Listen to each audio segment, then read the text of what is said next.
Hans watched as the pair grew smaller. It was foolish of her to go alone. Hans was sure that after years locked in the castle, she knew nothing about tracking people, and surely she had little in the way of negotiating experience. And while Anna might not want to admit it, that was exactly what was going to happen when she finally found her sister. A negotiation, a give and take. I've spent years doing that with my brothers, Hans mused. But if Hans had gone, what good would that have done? They might have both ended up lost in the snowy mountains, and then Arendelle would be left without a leader. Or worse, the people in their fear and desperation would turn to someone like the Duke of Wesselton. No, staying behind was the thing to do. It was actually a blessing in disguise. With Anna and Elsa gone and Arendelle in crisis, Hans would have a chance to prove himself, to make the people love him. By the time Anna comes back, he vowed, I'll have everyone begging her to marry me. Composing his features, Hans turned to the crowd. People of Arendelle, he shouted into the wind, Princess Anna has put her faith in me, and now you must as well. I promise I'll do everything in my power to keep you safe. I don't want anyone to worry needlessly. I'm here for you. And for myself, he added silently. I might have bitten off more than I can chew, Hans thought a few hours later as he looked out over the courtyard. The situation was dire to say the least.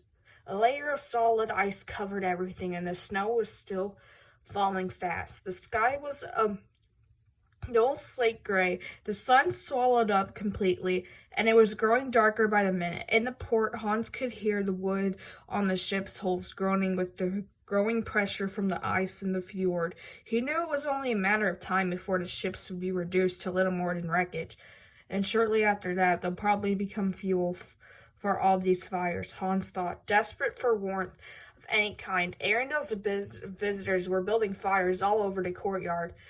The problem was it was July. No one had anticipated bad weather, and kindling was scarce. It's only a matter of time before people start fighting over it, Hans thought with worry. He needed to do something. He had promised Anna and the people, but every time he made his way off the castle steps and into the crowd, people grabbed at him, begging him to help, and asked why this was happening, and he really had no answers. His bravado slipped away with each person he passed, and he began to question Anna's decision as well as his own bold words. Sighing, he turned and made his way back into the castle. Gerda and rushing about, trying to keep candles lit and fires blazing. But the wind was whipping, and for every fire that stayed lit, two burned out. Gerda, Hans called out. The older woman paused and looked over at him. Yes, sir? She asked, her voice weary. Hans opened his mouth to bark in order, but thought otherwise. He could tell Gerda was scared. It wouldn't do to act like the bully. He needed to show her he was on her side. Are you okay? He asked. Is there anything I can do for you? Gerda looked surprised. I'm fine, sir, she said, giving him a quick, shy smile. We must carry on. It's what the princess and the queen would want. I just don't know what to do is all. You leave that to me, Hans replied. First things first. We need to make sure people are warm, right? She nodded, and he felt a surge of confidence. So I'll need an inventory of all the blankets we have, both in the castle and in the stables. I don't need them to be clean. I just need them to be in one piece. Horse blankets, sir? Gerda said. Hans nodded. At this point, I don't think anyone cares, do you? I'll begin immediately. Gerda turned to go. Wait, he called out. What else do you have to fight the cold? There must be a storeroom of the royal family's winter clothes, no? Send someone to collect everything they can from there as well. Cloaks, stoles, muffs, anything. He paused as another idea came to him. And then let's go check out the Great Hall. We should be able to fit quite a few people in there. We can remove the furniture and then... Gerda nodded, her eyes wide as the prince continued to rattle off a list of to-dos, setting up cots, getting food from the pantry, providing toys for the young children to keep them distracted. Finally, noticing her look, Hans stopped and smiled sheepishly. "Am I asking too much?" he said. "No, sir," she replied. "Not at all. I was just thinking it was nice to have someone here to support the girls. It's been so long since the king." Her voice trailed off. It didn't take long for Gerda to gather up a large number of blankets and cloaks. Finding Hans in the library, writing lists of what still needed to be done, she gestured for him to join her. When he walked into the hall, he was shocked to see at least a dozen castle staff standing there, arms loaded down with blankets in various colors, sizes, and shapes. A few more held warm cloaks in their hand. It was exactly what Hans had wanted. "Good job, Gerda," he said. Gerda blushed at his praise. "Now let's start getting these outside and delivered to our guests. If you see children, be sure to give them the warmest of the blankets, please. Same with the elderly. They will not be able to fight off the cold as well." As the staff began to head toward the main castle door, Hans looked over at Gerda. "I'm going to go outside now, but I need you to stay here and work with cook to get the soup and hot log into the Great Hall. I'll start sending people in shortly." Turning, he followed the staff out the door. It was time to show everyone the leader he could be and would be if they let him. Let the storm rage on.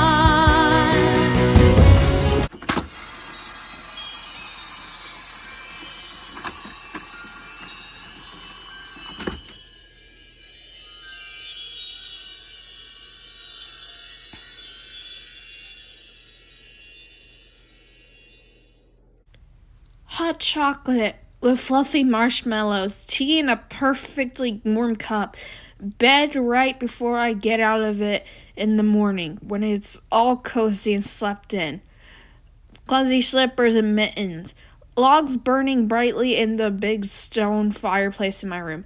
Warm. I just need to keep thinking warm and maybe I'll actually feel that way. Anna thought as she rode through the deepening wood. "Who am I kidding?" she thought a moment later as a particularly strong gust of wind sent thick snowflakes flying onto her already numb cheeks. There is no way I'm going to feel warm. As Kayak continued to trudge along, nickeringly worried every few steps, Anna looked around. It was hard to believe that it was July. Tree branches bowed almost to the ground under the weight of the snow and ice. The smaller shrubs and flowers that should have been blooming in abundance at this time of year were now buried. Every once in a while, Anna caught a sight of a bird or a squirrel trying to find morsels of food in the frozen landscape. Poor things, Anna thought. They weren't prepared. None of us were. Anna pulled up the collar of her cloak, trying unsuccessfully to block the flakes of snow that were already making their way down the back of her dress. "Elsa! Elsa!" she called out, hoping her sister hadn't made it too far. "Elsa, it's me, Anna, your sister who didn't mean to make you freeze this summer. I'm sorry, it's all my fault." She was met with silence. Sighing, she urged her horse to move forward.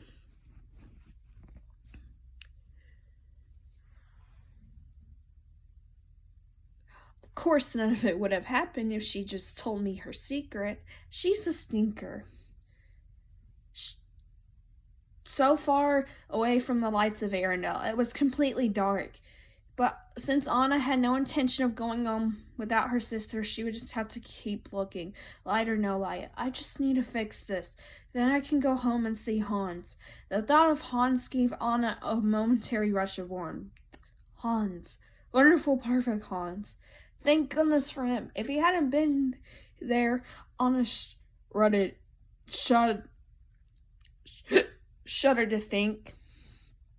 She couldn't have left Arendelle without someone in charge, and there was no way she was trusted the Duke of Wesselton or any of the other dignitaries for that matter. The only person she trusted was Hans.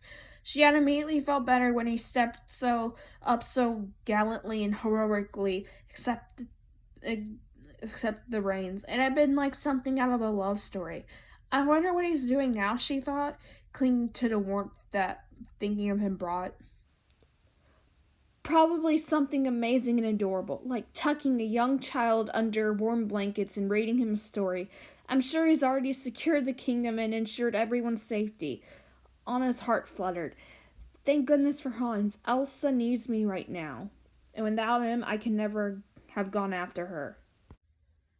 As Anna got lost in her thoughts, her hands loosened on the reins, and her legs no longer gripped the saddle quite so tightly.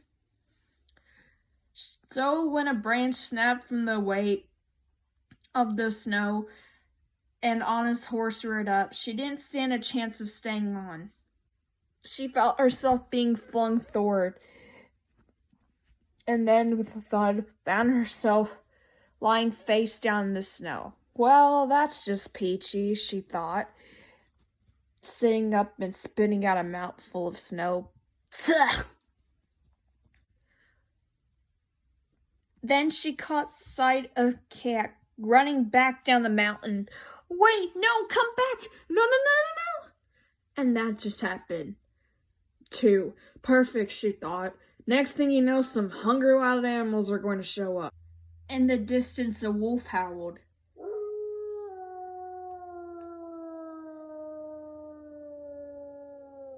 Anna scrambled to her feet and brushed the snow off her dress. Taking a deep breath of very cold air, she looked ahead. Then she looked back at her retreating horse. A small part of her wanted to run after him and just go home, find Hans and have him wrap her in his warm embrace, maybe have Cook make some of her delicious hot clog, put on her slipper. Anna shook her head. She wasn't going to turn her back on Elsa, even if it meant walking alone in the dark, in the snow. Another wolf howled. The long walk back to Arendelle would have to wait. Anna had come to the conclusion that the three things she hated the most in the world were Artsabot, people who were mean to animals, and snow.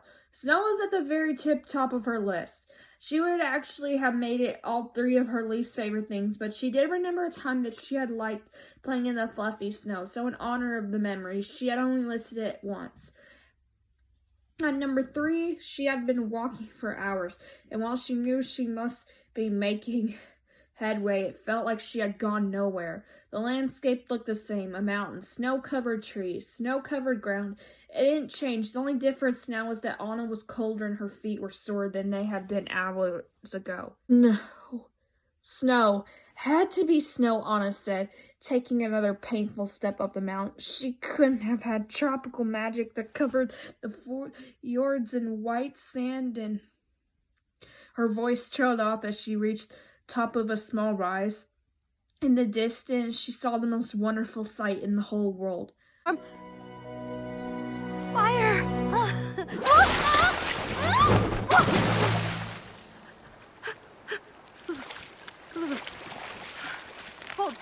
Cold.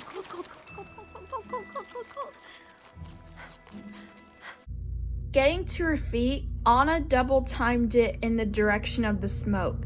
By the time she arrived in the clearing of the woods, her dress was frozen stiff, and she had to keep reaching up to her face to make sure her nose was still there. In the middle of the clearing was a small log cabin with several outbuildings behind it. A sign that read, Wandering Oaken's Trading Post. Ooh, and sauna. She had most definitely stumbled upon a good place to stop. I'll go in, get some supplies, sit in the sauna for a bit, maybe get a snack. Anna stopped herself. I need to keep looking for Elsa, she thought as she made her way up the front steps of the store. I can get a snack for the road. Elsa may be a little mad at me at the moment, but she wouldn't want me to starve to death. Freeze maybe, but not starve. Cautiously, Anna pulled open the door and stepped through. The door, heavy from the snow, slammed shut, hitting her in the butt and sending her flying into the middle of the store. That was quite an entrance, Anna thought, rubbing her backside. Shrugging, she looked around. It wasn't a very large shop, and what supplies it all seemed to be for summer: fishing rods, bathing suit dresses. Woohoo! Startled Anna whipped around. A large man with a bright red beard and rosy cheeks sat behind the shop counter. He was wearing a sweater that appeared a few sizes too small and a hat that barely covered his head. This had to be Oaken's trading post. He gave Anna a big salesman smile. Then he gestured to the shelves that she had just been looking at. "Big summer blowout," Oaken said in a sing-song. "Have fun swimming suits, clogs, and a sun bomb of my own invention. Yeah?" His eyebrows raised hopefully. "Oh, great," Anna said, trying to be polite. "For now, how about boots, winter boots, and dresses?"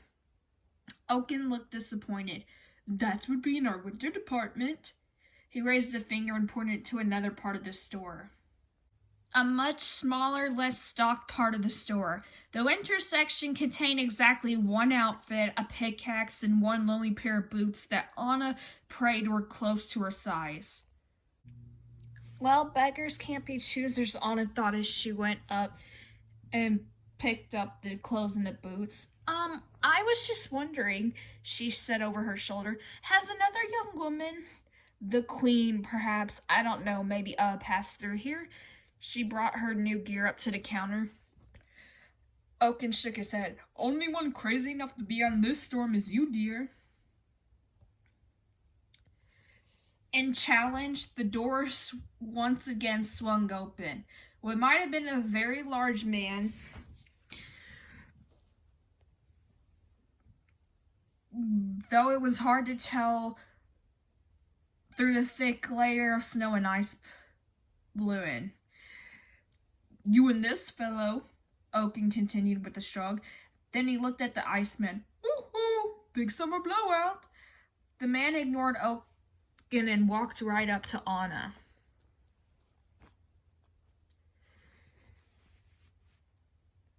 This guy clearly knows nothing about personal space, Anna thought.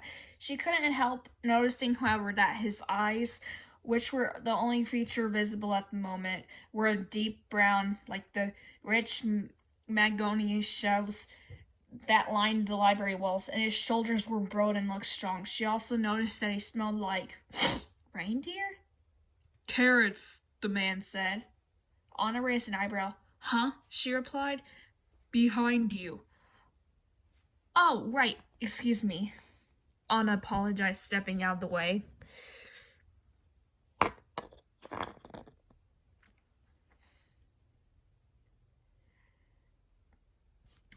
She watched as the man grabbed a bunch of carrots and unceremoniously tossed them onto the counter. Then he began to move about the small shop, gathering other supplies. "Well, he's awfully rude," Anna thought as the man crashed through the place like a snow-covered bull in a not-so-fancy china shop. While Anna was bothered by the stranger's behavior, Oaken seemed unfazed.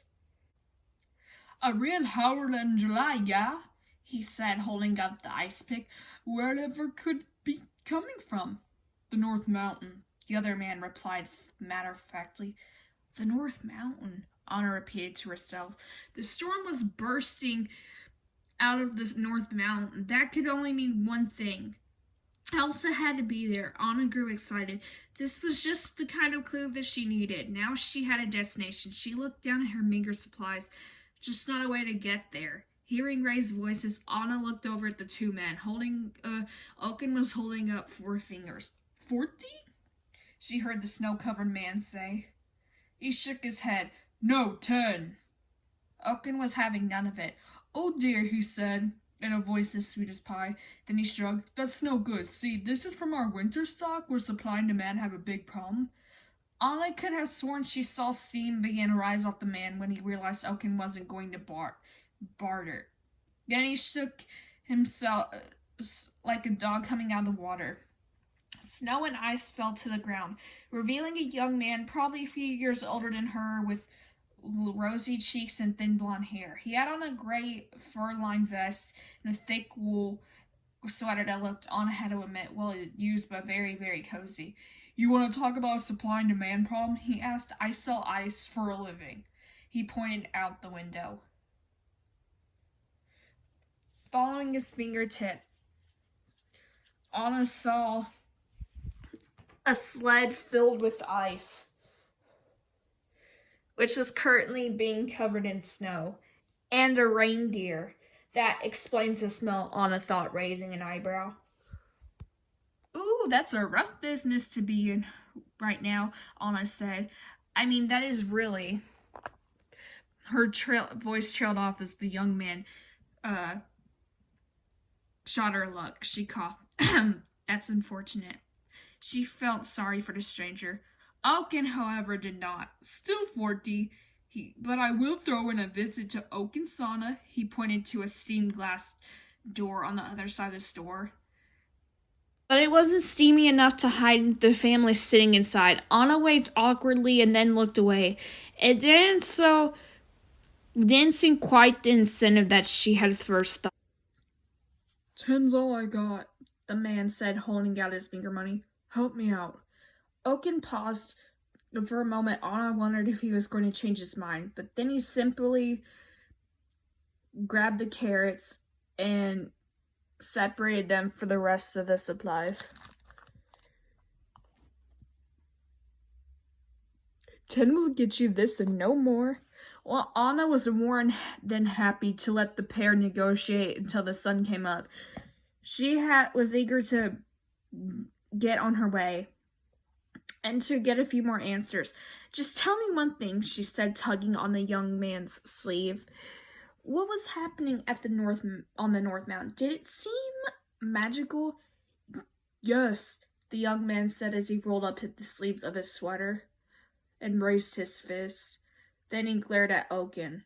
"Now back up while I deal with this crook here." As Anna watched, Oaken stood up, offended by the other man's name-calling. "What did you call me?" Unsurmoutably threw him out the front door.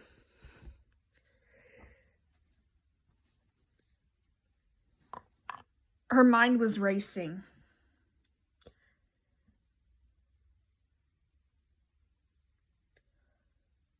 She had to figure out what to do next. Elsa was definitely up on the North Mountain somewhere. She just didn't know where exactly, but this guy seemed to know. As Oaken turned back and began to wrap up her boots and outfit, Anna looked back at the young man's abandoned supplies and smiled. She knew just what to do. Now she could only get a certain reindeer ice seller to agree. It didn't take Anna long to find the ice harvester. The first giveaway was the human-shaped indent in the snow outside the store, followed by the footprints leading toward a small outbuilding. The second giveaway was auditory. Anna could hear singing coming from inside the small building. Anna slowly approached and peeked through the open door. She saw the man lying back on a pile of hay as though he didn't have a care in the world. Next to him was a large reindeer with huge antlers who appeared to be smiling. Interesting, Anna thought. Even more interesting was the singing coming from the man. He kept changing his voice, sometimes singing as Finn, who Anna assumed was the reindeer, sometimes singing as himself. Not wanting to interrupt, Anna waited for him to finish before she entered a barn. "Nice duet," Anna said. The man bolted upright. Then, seeing who he was, he relaxed once more, lying back on the hay. "Oh, it's you," he said, placing his hands behind his head. "What do you want?" "I want you," Anna said, daring him to challenge her to take me up the North Mountain. I don't take people places, he replied, not at all daunted by Anna's stare. He closed his eyes. So he wants to play that game, Anna thought as she looked down at the man. Does he think I've never in my life had to do something like this? Well, technically she had never had to do something like this.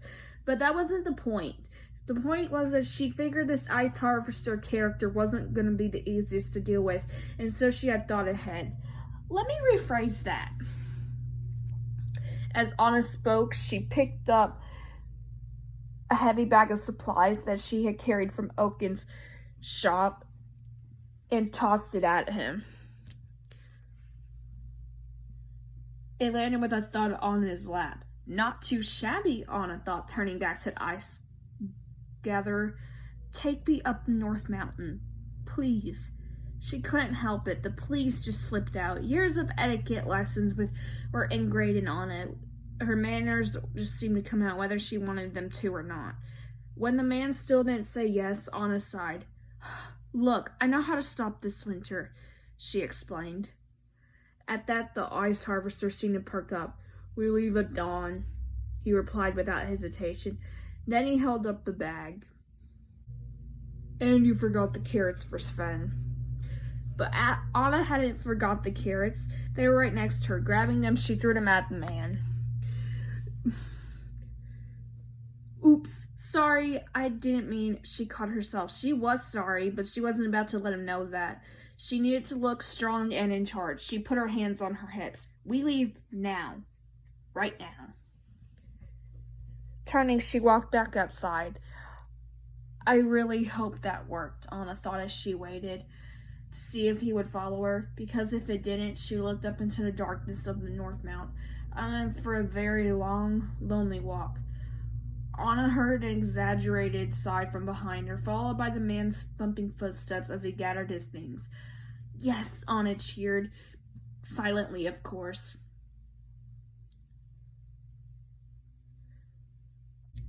Yes, Anna silently cheered. As the man emerged from the bar, he turned to Anna.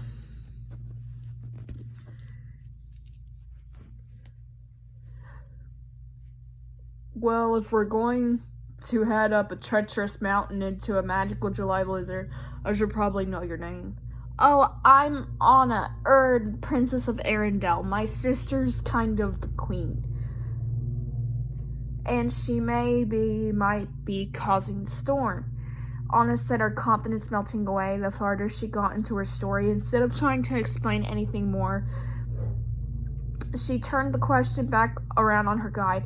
And I suppose you're some sort of special master ice harvester? The name's Kristoff.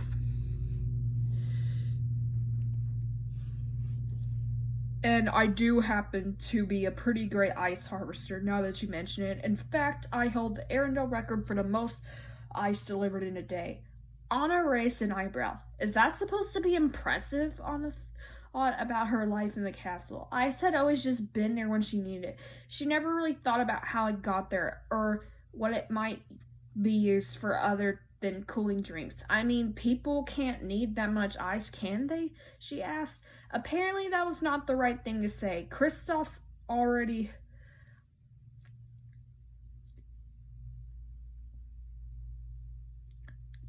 Red cheeks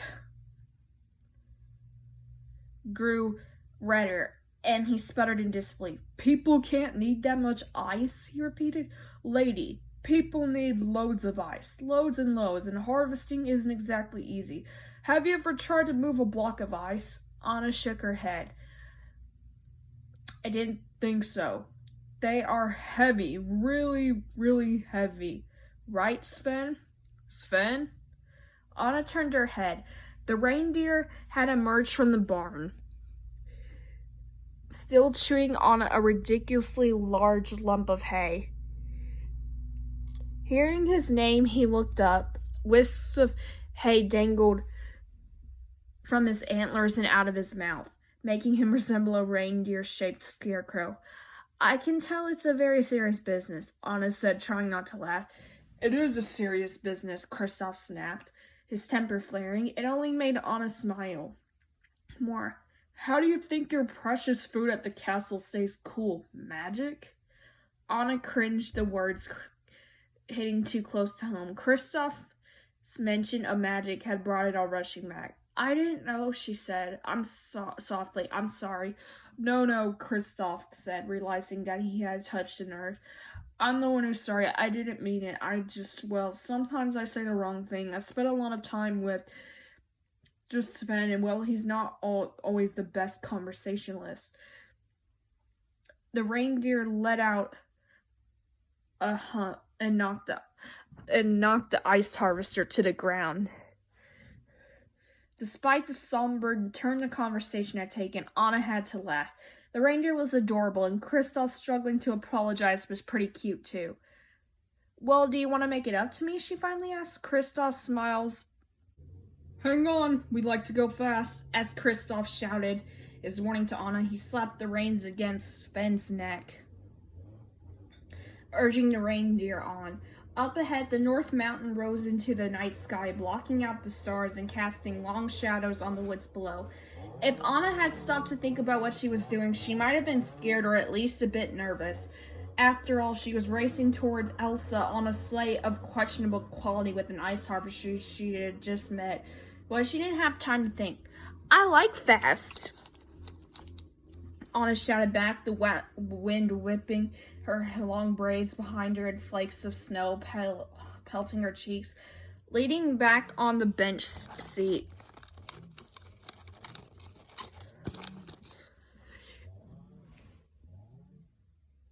she put her feet up on the dashboard and her hands behind her head. She looked up at Kristoff and smirked, daring him to drive faster. Take that, Mr. Iceman. You're not the only one who is adventurous. I'm all about adventure. Whoa, he shouted, pushing her feet back to the floor. Get your feet down. For a moment, Anna was surprised that he actually seemed concerned for her safety, but then he added, This is flesh slacker. Seriously, were you raised in a barn? Then he spit on the dash and shined it with his shirt sleeve. Anna raised an eyebrow. The irony of Kristoff asking if she was raised in a barn was not lost on her, nor was the spit that flew on her face as Kristoff continued to clean his precious sleigh. And he thinks I have no manners. Ew, she said, wiping her face and giving him a look of disgust. And no, I was raised in a castle. So, tell me, Kristoff said, what made the queen go all ice crazy? Anna sighed. She had known sooner or later she would have to tell Kristoff the whole story. She just hoped it would be later. Well, it was all my fault, she explained. I got engaged, but then she freaked out because I'd only just met him, that day, and she said she wouldn't bless the marriage. Wait, Kristoff said, cutting her off. You got engaged to someone you just met that day? Yeah, Anna said. Replied with a shrug. Anyway, I got mad, and so she got mad, and then she tried to walk away, and I grabbed her glove. Once again, Kristoff interrupted her. Hang on, you mean to tell me you got engaged to someone you just met that day? Anna wondered if Kristoff had a hearing problem. She had just told him yes less than a minute before.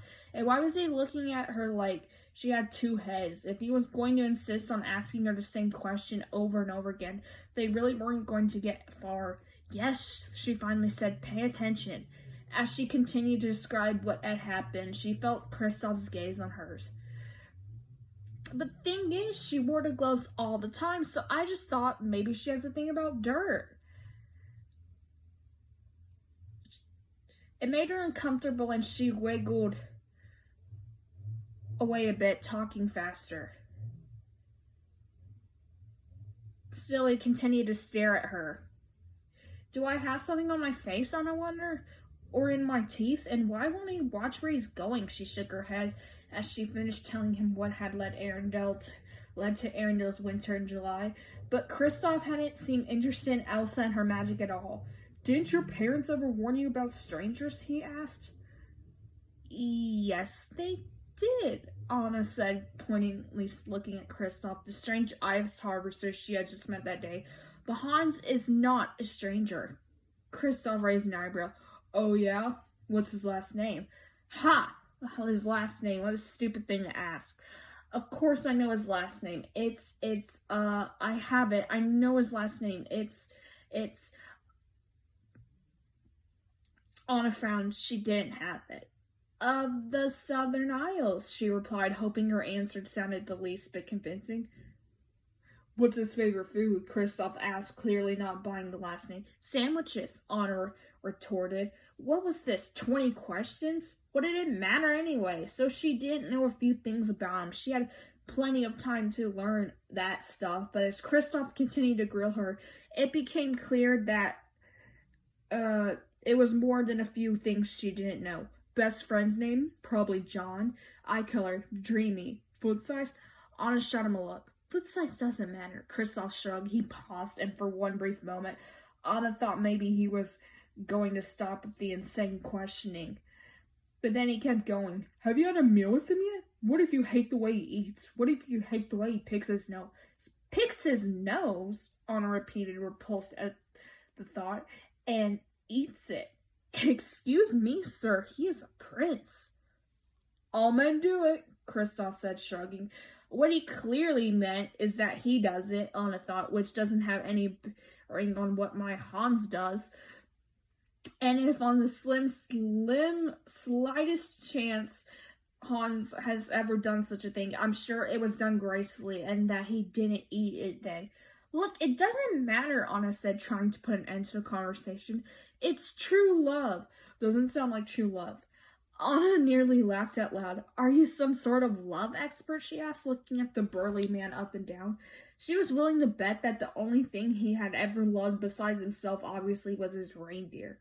No, Kristoff acknowledged, but I have friends who are. You have friends who are love experts, she said. I'm not buying it. Suddenly the sleigh began to slow down. Sven's pace grew more hesitant as he raised his ears.